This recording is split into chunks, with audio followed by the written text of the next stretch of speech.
कि वली होता कौन है, वली की निशानी क्या है।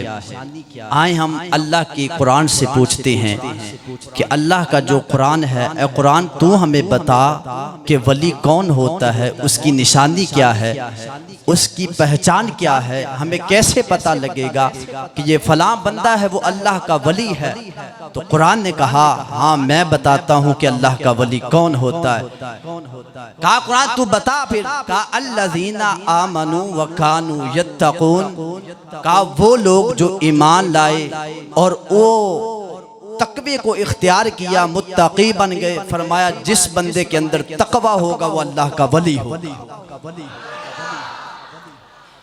हम ऐसे पीरों को मानने वाले नहीं जो कहे जनाब मैं फलां जगह पे आग लगा दूंगा, मैं अपने हाथ पे सरसों जमा दूंगा। सबसे पहले वली की निशानी ये है कि उसके अंदर तकवा हो। कैसे पता लगेगा ये फलां बंदा है वो अल्लाह का वली है? तो हजूर की हदीस बताती है, हजूर अलैहिस्सलातु वस्सलाम ने फरमाया कि जब तुम किसी बंदे को देखो, उसके चेहरे को देखो, अगर तुम्हारी जबान पर अल्लाह का जिक्र जारी हो जाए तो समझ लेना ये अल्लाह का वली है, ये अल्लाह का वली है। इज़ा रुऊ ज़ुकिरल्लाह, कि जब कोई बंदा अल्लाह के वली को देखता है तो वो बंदा अपनी जबान से बेइख्तियार बोल उठता है कि सुबहान अल्लाह, माशाअल्लाह, अल्लाह रब्बुल इज्जत ने इसका चेहरा कितना खूबसूरत बनाया है और कैसा अल्लाह रब्बुल इज्जत ने इसके चेहरे पे नूर अता फरमाया। अब आए हज़रत सरकार गौसे पाक रज़ी अल्लाह ताला अन्हु की तरफ। आप पैदाइशी तौर पे ही अल्लाह के वली थे। आपकी विलादत व सादत रमजान शरीफ में हुई तो आप जब पैदा हुए तो पहले दिन से ही आपने रोजा रखा। लोग आए, कहा पता नहीं रमजान है भी या नहीं। माँ से पूछा कि आज तेरे घर में जो बच्चा पैदा हुआ उसने दूध पिया या नहीं। उसने कहा कि आज मेरे बेटे ने रोजा रखा है, सारा दिन दूध नहीं पिया, सहरी के वक्त पिया था, फिर बाद में अफ्तारी के वक्त पिया। तो यार अगर वालिदैन नेक हो तो फिर बेटा भी गौसे आजम बनता है। आपने अपनी मजलिस के अंदर एक मर्तबा लोगों को खिताब किया, बयान किया।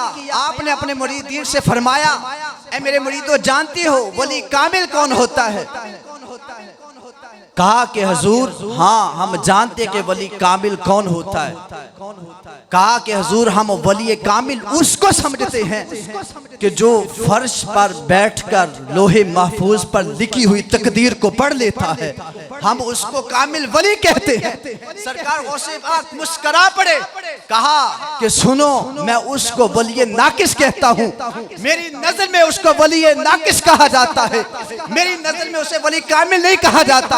अब मरीज थे वो परेशान हो गए, जितना भी मजमा बैठा था उन्हें कहा हुजूर आपने ये क्या बात कर दी, फिर आपकी नजर में वली कामिल कौन होगा? आपने फरमाया मैं बताता हूँ वली कामिल किसको कहते हैं और मेरी नजर में वली कामिल कौन होता है। कहा हुजूर आप वली कामिल किसको कहते हैं? कहते हैं कि जो फर्श पर बैठकर लोहे महफूज पर जो चाहे लिख दे, जो चाहे मिटा के रख दे, मेरी नजर में उसको वली कामिल उसको कहते हैं वली कामिल। ये सरकार गौसे पाक फरमाते हैं कि मेरे मुरीदों मेरी नजर में उस बंदे को वली कामिल कहा जाता है कि जो फर्श पर बैठकर लोहे महफूज पर जो चाहे लिख दे, जो चाहे मिटा के रख दे। आप आए, आखिरी बात मुख्तसर करने लगा हूँ। हजूर गौसे पाक का दौर था, एक कुतुब था जिससे कोई खता हुई। अब वो जो मनसब पर पहले फाइज था वो उससे ले लिया गया। जब उससे गिरा तो वो 360 वलियों के दरवाजे पे गया। उसने कहा यार मेरे लिए दुआ करो कि अल्लाह मुझे फिर उसी मकाम पर फाइज कर दे जिस मनसब पर पहले फाइज था, अल्लाह मुझे फिर वही मकाम अता कर दे। 360 वलियों के दरवाजे पे गया ना, उन्होंने फर्श पर बैठकर लोहे महफूज पर नजर को डाला तो देखा, कहा यार अल्लाह ने पहले तो आपको नेक वक्त लिखा था मगर अब अल्लाह रब्बुल इज्जत ने आपको बदबख्त लिख दिया। कहा अब हम कुछ नहीं कर सकते। वो रोता, फिर किसी और वली के दरवाजे पे जाता, हत्ता के 360 वलियों के दरवाजे पे गया।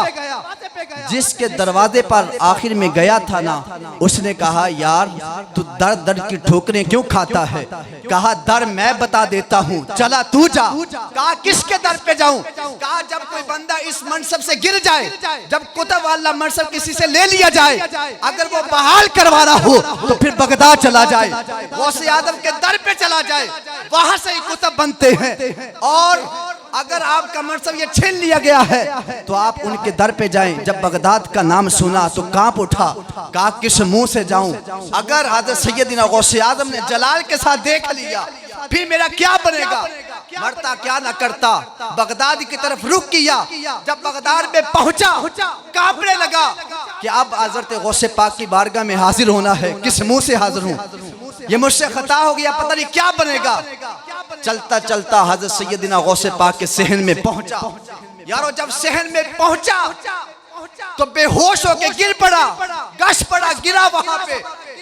जब वहां पर गिरा, हज़रत सरकार गौसे पाक अपने कमरे के अंदर बैठे हुए थे, और जब वो बंदा गिरा, वो जो कुतुब था उसकी पेशानी पे हज़रत सरकार गौसे पाक के सहन की मट्टी लग गई। जब मट्टी लगी तो गैर से आवाज आई, ऐ मेरे बंदे सुन, हमने तेरा मनसब बहाल कर दिया है। वो बंदा कहता है कि मौला अभी तो मैं सरकार गौसे पाक की बारगाह में नहीं गया, अभी तो आपकी बारगाह में हाजिरी नहीं हुई, अभी तो आपसे मुलाकात नहीं हुई। कहा मेरे बंदे सुन, फरमाया जो इनके दर पे आ जाता है और अगर किसी की पेशानी पर इनके सहन की मट्टी भी लग जाए, फरमाया हम उसके मनसब को बहाल कर देते। यार जिनके सहन की मट्टी का मेरा रब है, यार कि जिनकी सहन की मट्टी पेशानी पर लग जाए, रब उसकी खता को मिटा देता है। जब उन अल्लाह रब्बुल इज्जत की बारगाह में उनके वसीले से दुआ की जाए तो मेरा रब उन हमारी दुआ कैसे रद्द फरमा सकता है? हज़रत गौसे पाक फरमाते हैं, ऐ मेरे मुरीदों जब भी अल्लाह रब्बुल इज्जत से दुआ करो, मेरे वसीले से दुआ करो। किसी ने पूछा हुजूर आप जब भी बात करते हैं, आप हमेशा ये बात करते हैं कि जब भी रब से दुआ मांगो मेरे वसीले से मांगो। हुजूर अगर आपके वसीले से हम दुआ नहीं मांगते फिर क्या होगा? सरकार गौसे पाक ने फरमाया फिर मेरे रब की मर्जी है, चाहे वो अता करे चाहे ना अता करे। कहा हुजूर अगर आपके वसीले से, कहा जब दुआ मेरे वसीले से मांगी जाती है मेरा रब मेरा इतना हया करता है कि तुम दुआ मांगते हो मेरा रब वो चीज अता फरमा दे। तो इसलिए हुजूर अलैहिस्सलातु वस्सलाम ने भी फरमाया, हदीस कुदसी है, अल्लाह रब्बुल इज्जत फरमाता है कि जब मैं किसी चीज़ को पैदा करने वाला होता हूँ, किसी चीज़ को बनाने का इरादा करता हूँ तो कुन फायाकुन कहता हूँ, वो चीज़ हो जाती है। इसी तरह जब कोई बंदा मेरा कुर्ब पा लेता है, मेरा कुर्ब हासिल करते करते इतना मेरे करीब हो जाता है, फरमाया फिर मैं अपने उस बंदे को वो कुन की कुर्सी पे बिठा देता हूँ। जब कोई मेरा बंदा ऐसा काम करना होता है सिर्फ अपनी ज़बान खोलता है और कुन कहता है, वो चीज़ फौरन पैदा हो जाती है। तो अल्लाह रब्बुल इज़्ज़त हम सब को इस पर अमल करने की भी तौफीक अता फरमाए। वमा अलैना इल्लल बलागुल मुबीन।